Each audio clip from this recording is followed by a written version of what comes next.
Saudara, kesulitan warga untuk mendapatkan layanan di sejumlah rumah sakit rujukan dan fasilitas intensive care unit atau ICU terus bertambah.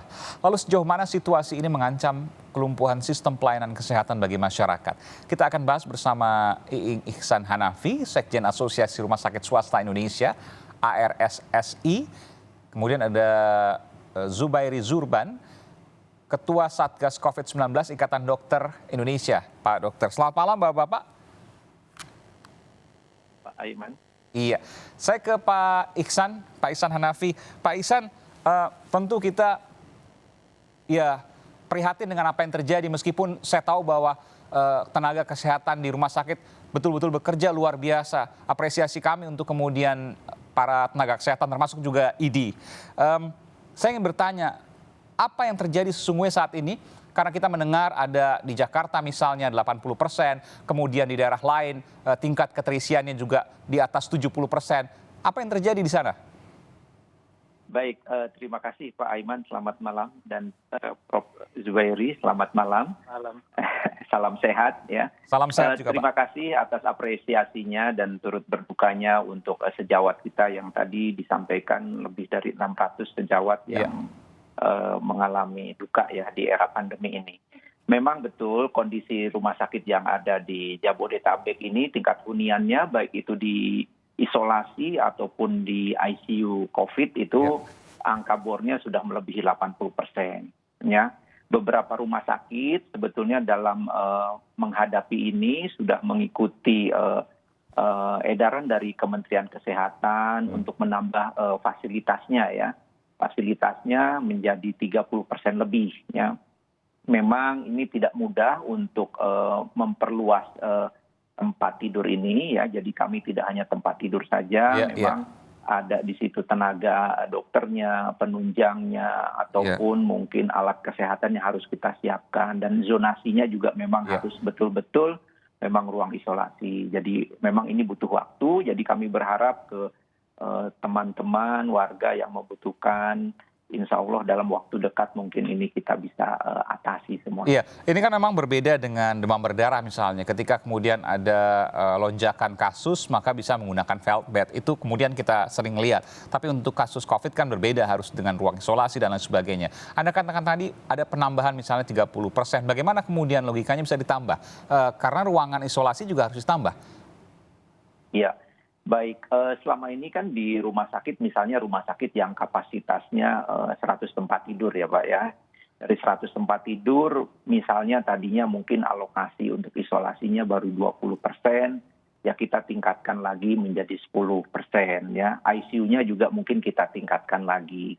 Ya memang setiap rumah sakit tentunya dalam menata ruang isolasi ini pasti berbeda-beda. Jadi alih fungsi ruangan Pak Ihsan? Kenapa? Alih fungsi ruangan? Kita alih fungsi menjadi ruang isolasi gitu ya Pak ya. Oke, meskipun itu juga tidak mudah karena untuk ICU misalnya juga harus ada peralatan standar minimal. Iya, untuk ICU kita lakukan renovasi gitu ya. Iya, ke Pak Zubairi Zurban, Pak Zubairi dari ID. Pak, tentu ini pernyataan yang kemudian disampaikan oleh Menteri Kesehatan Budi Gunadi Sadikin yang mengatakan bahwa jangan sampai 600 tenaga kesehatan yang wafat ini menjadi sia-sia. Ini tentu menjadi sebuah peringatan penting bagi kita semua, terutama masyarakat untuk kemudian serius menghadapi ini, serius melawan ini, dan serius kemudian untuk melaksanakan protokolnya bukan 3M lagi tapi 5M sekarang ya. Iya, benar. Iya, jadi memang suatu kondisi yang memprihatinkan. Namun memang tidak bisa dihindari dan minggu ke depan, bulan ke depan masih terus akan naik lagi. Jadi bukan tidak mungkin nanti dari 1 juta menjadi 1.100.000, sudah 200 dan seterusnya. Jadi memang secara berkala kita harus menyiapkan, mengantisipasi baik rumah sakit, baik ICU-nya, baik nakesnya, baik APD. Semuanya memang harus secara berkala kita siapkan untuk bertambah. Iya, ini saya tadi bicara soal bukan 3M lagi tapi 5M. Kalau 3M yang kita kenalkan mencuci tangan, menjaga jarak, kemudian memakai masker, ditambah 2M lagi, membatasi mobilitas dan menjauhi kerumunan. Benarkah itu kemudian yang harus dilakukan dan tidak ada jalan lain selain 5M tadi? Iya, yang itu menjadi penting banget yang menjaga kerumunan. Dan misalnya kalau kita tinggal di satu ruangan banyak orang, kemudian apalagi kalau tertutup dan cukup lama itu paling berbahaya di situ. Itu sudah dibuktikan baik di pesantren, baik di gereja, baik di masjid, baik juga di asrama ataupun dimanapun mau syukuran, pernikahan, itu yang paling mudah terjadi penularan. Jadi tolong diingat, apalagi sekarang musim hujan, jadi kadang-kadang misalnya pernikahan direncanakan di ruang terbuka, namun kemudian hujan. Kan ditarik ke dalam, ruang tertutup. Nah itu Ya, potensi, otomatis, iya orang suka menutup pintu-pintu, nah itu bahaya banget.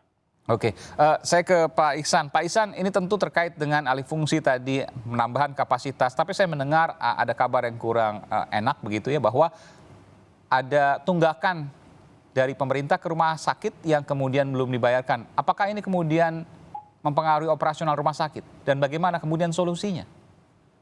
Iya, untuk operasional rumah sakit kita berjalan seperti biasa ya, jadi masyarakat jangan takut ya, pelayanan di rumah sakit tentunya seperti biasa, mutu pelayanan kita lakukan seoptimal kita ya, kita lakukan gitu ya. Memang beberapa bulan ini ada hambatan, tapi alhamdulillah kita baru melakukan pertemuan dengan Kementerian Kesehatan membahas ini agar klaim-klaim yang rumah sakit ajukan itu bisa berjalan dengan lancar. Nah, mudah-mudahan beberapa minggu ke depan masalah ini bisa teratasi, Pak Iman. Ini kabar yang baik ini. Berapa tunggakannya?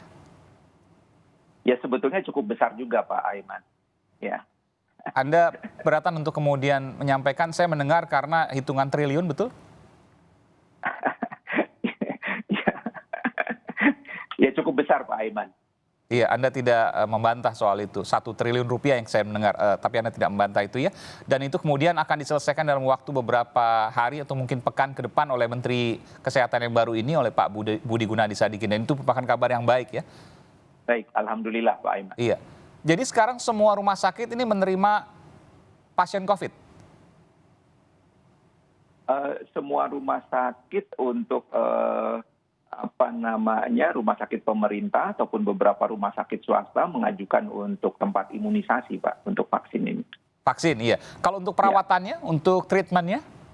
Untuk treatmentnya memang untuk rumah sakit pemerintah merawat semua, tapi memang di rumah sakit swasta tadinya rumah sakit rujukan saja yang merawat, tapi sekarang sudah diperlonggar selama rumah sakit itu mampu untuk menyiapkan ruang isolasi dan SDM-nya ada gitu, jadi dipersilahkan untuk merawat pasien COVID ini. Ini yang kemudian nanti bisa mengurangi mungkin kapasitas yang memang masih bisa untuk ditambah di sana ya? Iya, mudah-mudahan dengan penambahan fasilitas rumah sakit ini tentunya bisa mengurangi antrian yang ada di IGD. Pak Zubairi Jurban, ini kan kita bukan hanya soal bicara angka, tapi bagaimana kemudian kita bisa mempercepat soal vaksin. Apakah hanya satu-satu yang bisa kita lakukan saat ini adalah mempercepat pemberian vaksin, Pak Zubairi? Oh ya, artinya itu utama banget mempercepat pemberian vaksin. Iya. Namun yang lain juga menjadi suatu kesatuan, jadi tidak bisa hanya vaksin saja.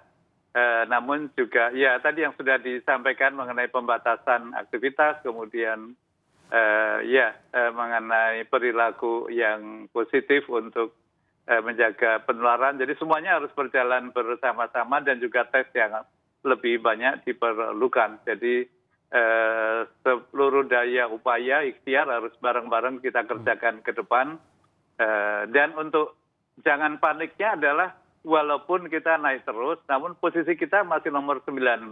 Kita baru menembus 1 juta. Namun ada 18 negara lain yang sudah 1 juta lebih, bahkan ada yang 8 juta, di atas 10 juta, dan di atas 25 juta. Ini 1 juta kan dari kasus pertama, Pak. Artinya bukan saat ini 1 juta yang sakit COVID begitu ya. Tapi 1 juta kumulatif. Ini dari kasus pertama, karena ada 800.000 yang kemudian sembuh. Artinya hanya sekitar mungkin di bawah 100.000 atau mungkin 100.000 yang saat ini positif, betul ya Pak? Ya, benar. Jadi kemudian tidak dianggap bahwa 1 juta ini saat ini berada 1 juta penderita positif COVID. Tidak demikian begitu ya? Ya, memang begitu. Jadi sebagian besar kan sembuh. Iya. Ini kan kita bicara soal bagaimana kemudian bisa menjadikan momen 1 juta ini sebagai sesuatu yang memang harus menjadi gerakan sama-sama. Karena ini bukan bicara soal dokter, ini bukan bicara soal pasien, ini bicara soal kita semua. Apa yang harus kita lakukan di tengah 1 juta angka ini? Apa yang bisa kita lakukan untuk menggapai harapan di depan? Bagaimana kemudian kita bisa mempercepat penurunan kurva? Kalau Pak BGS, Pak Menteri Kesehatan mengatakan flattening the curve. Bagaimana kemudian itu dilakukan? Kita akan segera kembali saat lagi, tetap bersama kami di Sapa Indonesia Malam.